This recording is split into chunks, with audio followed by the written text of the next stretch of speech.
സ്വർണ്ണവില ഒന്നിലധികം മാറുന്നത് ഇപ്പോൾ ഒരു പതിവായി. കേരളത്തിൽ ഉച്ചയ്ക്ക് ശേഷം സ്വർണ്ണവില തിരിച്ചിറങ്ങി. 1,11,720 രൂപയാണ് പവൻ വില. നിലവിലെ സാഹചര്യത്തിൽ സ്വർണ്ണവിലയിൽ വരും ദിവസങ്ങളിൽ കൂടുതൽ തിരുത്തലുകളും ഉണ്ടായേക്കും. പശ്ചിമേഷ്യയിലെ യുദ്ധത്തിന്റെ പശ്ചാത്തലത്തിൽ സ്വർണ്ണവിലയിൽ വലിയ ചാഞ്ചാട്ടമാണ് ഇന്ന് അനുഭവപ്പെടുന്നത്. ഇന്നലെ രാവിലെ വില കുറഞ്ഞു, എന്നാൽ ഇന്ന് ഇരട്ടിയായി വില വർദ്ധിച്ചു. രാവിലെ വർദ്ധിച്ചപ്പോൾ ആശങ്ക വന്നു. പിന്നീട് ഇപ്പോഴിതാ വൈകിട്ട് കുത്തനെ കുറയുകയാണ് ചെയ്തത്. രാവിലെ വർദ്ധിച്ച സ്വർണ്ണവിലയിൽ വൈകിട്ടോടെ ആശ്വാസമായ കുറവ് തന്നെയാണ് രേഖപ്പെടുത്തുന്നത്. പവന് 480 രൂപയാണ് കുറഞ്ഞത്. അങ്ങനെ 1,11,720 രൂപയിലാണ് വ്യാപാരം പുരോഗമിക്കുന്നത്. ഗ്രാമിന് 60 രൂപ കുറഞ്ഞ് 13,965 രൂപയിലും എത്തി. രാവിലെ പവന് 600 രൂപയും ഗ്രാമിന് 75 രൂപയും വർദ്ധിച്ചിരുന്നു. ഇതിനു പിന്നാലെയാണ് വൈകിട്ടുള്ള മാറ്റം. ആഗോള വിപണിയിലും സ്വർണത്തിന് വിലയിടിവാണ് രേഖപ്പെടുത്തുന്നത്. ട്രോയ് ഔൺസിന് $4,258 എന്ന നിലയിലാണ് വ്യാപാരം പുരോഗമിക്കുന്നത്. വെള്ളി 1% ഇടിഞ്ഞ് $75.53 എന്ന നിലയിലുമാണുള്ളത്. പശ്ചിമേഷ്യൻ യുദ്ധത്തെ തുടർന്ന് അസംസ്കൃത എണ്ണ വില കുത്തനെ കൂടിയത് സ്വർണ്ണവിലയിൽ ഇടിവുണ്ടാക്കിയെന്നാണ് വിദഗ്ധർ സൂചിപ്പിക്കുന്നത്. മാർച്ച് 1-ന് 1,26,920 രൂപയായിരുന്ന പവൻ വില പിന്നീട് ലക്ഷത്തിന് താഴേക്ക് വീണതും കണ്ടു. എന്നാൽ പിന്നീട് കുതിച്ചുയരുന്ന സാഹചര്യമാണുള്ളത്.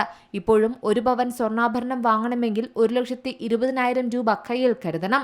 നിലവിലെ സാഹചര്യത്തിൽ വെടിനിർത്തൽ ധാരണയായതിനു പിന്നാലെയാണ് സ്വർണ്ണവിലയിലെ ചാഞ്ചാട്ടം തുടരുന്നത്. ഇറാനും US ചർച്ചയുടെ അന്തിമ ഫലം എന്താകുമെന്നതിനെ അടിസ്ഥാനമാക്കിയായിരിക്കും ഇനി വിലയും നിശ്ചയിക്കപ്പെടുക. നിലവിൽ ഇസ്ലാമാബാദിൽ ഇരുപക്ഷവും തമ്മിലുള്ള സമാധാന ചർച്ചകൾക്ക് തുടക്കമായിരിക്കുകയാണ്. ചർച്ചയിൽ സമാധാനം സാധ്യമായാൽ സ്വാഭാവികമായും എണ്ണവില കുത്തനെ കുറയും.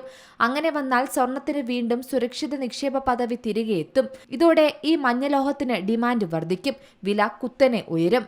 എന്നാൽ ഈ ചർച്ചകൾ പരാജയപ്പെട്ടാൽ എണ്ണവില വീണ്ടും കുതിച്ചുയരും. ഇത് പണപ്പെരുപ്പ ഭീതി വർദ്ധിപ്പിച്ച ഹ്രസ്വകാലത്തേക്ക് സ്വർണ്ണവില കുറയാൻ ഇടയാക്കുമെന്നാണ് പ്രതീക്ഷിക്കപ്പെടുന്നത്.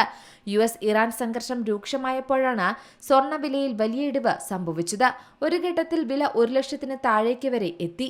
ആഗോള വിപണിയുടെ ചുവടുപിടിച്ചാണ് കേരളത്തിലും വിലയിൽ ചാഞ്ചാട്ടങ്ങൾ സംഭവിക്കുന്നത്. ഇനി വില കുറയുകയാണെങ്കിൽ സ്വർണം 1,00,000-ന് താഴേക്ക് പോകുമോ എന്നാണ് എല്ലാവരും ഉറ്റുനോക്കുന്നത്. വില കുറയുകയാണെങ്കിൽ 80,000-നും 70,000-നും താഴേക്ക് പോകാനുള്ള സാധ്യതയുണ്ടെന്നാണ് ചില സാമ്പത്തിക വിദഗ്ധർ പറയുന്നത്. അതേസമയം വില ഉയർന്നാൽ സ്വാഭാവികമായും 1,31,000-ൽ നിന്ന് സ്വർണ്ണവില അതിനു മുകളിൽ പോയി ഈ വർഷം തന്നെ 2,00,000 വരെ എത്താനുള്ള സാധ്യത തന്നെ പ്രവചനങ്ങളിൽ നിറയുന്നു. എന്തായാലും വിഷുവിന് സ്വർണം വാങ്ങാൻ പ്ലാൻ ഉള്ളവരാണെങ്കിൽ വിപണി വിവരങ്ങൾ കൃത്യമായി നിരീക്ഷിച്ചു മാത്രം ജ്വല്ലറികളിലേക്ക് പോകുകയെന്നാണ് വ്യാപാരികളും വിദഗ്ധരും പറയുന്നത്.